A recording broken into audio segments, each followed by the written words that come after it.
mining is a critical component of the Australian economy. In 2021-2022, it was a whopping 69% of export revenue. It's truly an economic pillar of the country. And Australia's success in mining is largely driven by low rates of injury and fatalities, which is a direct result of the efforts of the various state and territory industry regulators and their management of the effective regulations. To non-Australians, these regulatory requirements can feel like a burden and that it gets in the way of doing work. But this is not how the industry sees safety within Australia.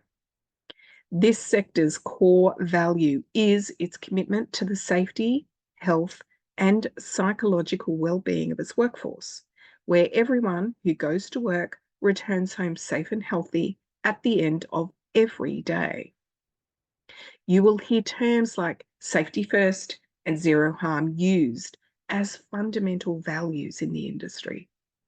There is no compromise for safety standards within the mining industry in Australia.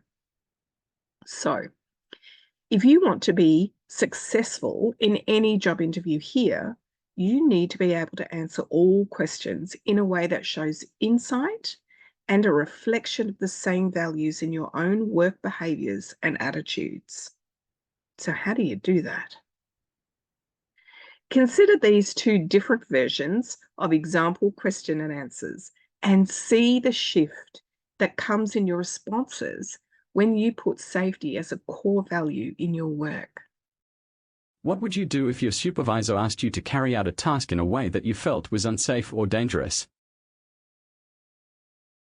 I would politely clarify the supervisor's expectations and see if there is a safer alternative method to completing the task. If the supervisor insists on moving forward despite my concerns, I would likely complete the task as instructed rather than create conflict or challenge their authority.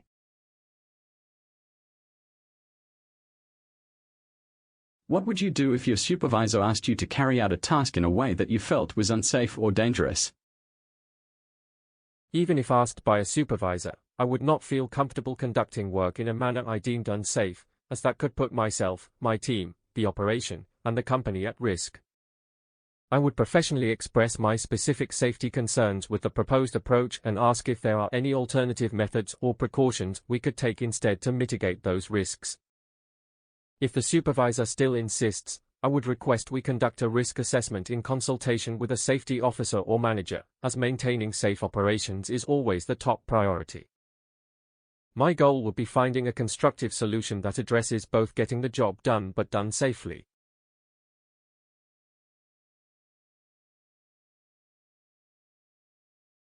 How would you cut costs on energy and materials use at our mining operations?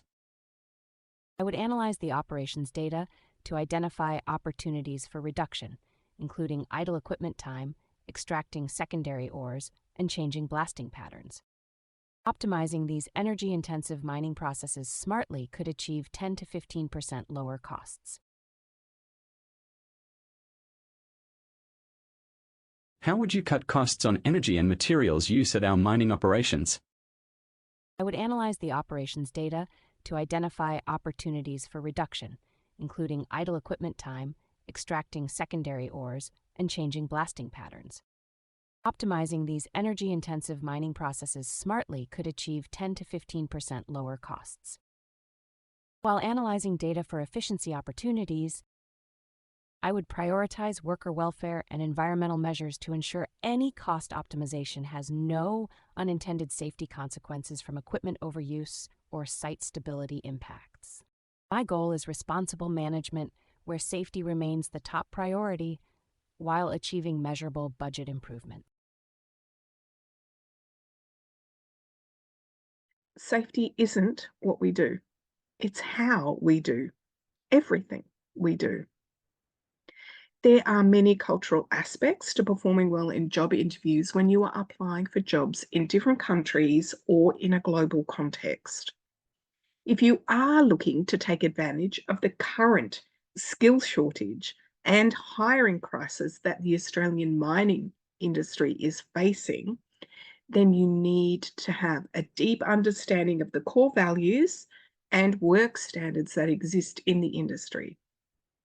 Relying on your technical knowledge isn't going to make you stand out at the level that you need for an international placement.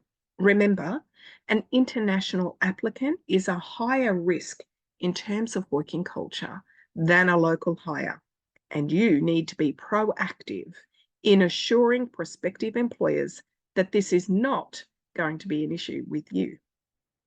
Insightful answers in your job interview will take care of that. Please hit like, subscribe, and share this video if you have found it helpful.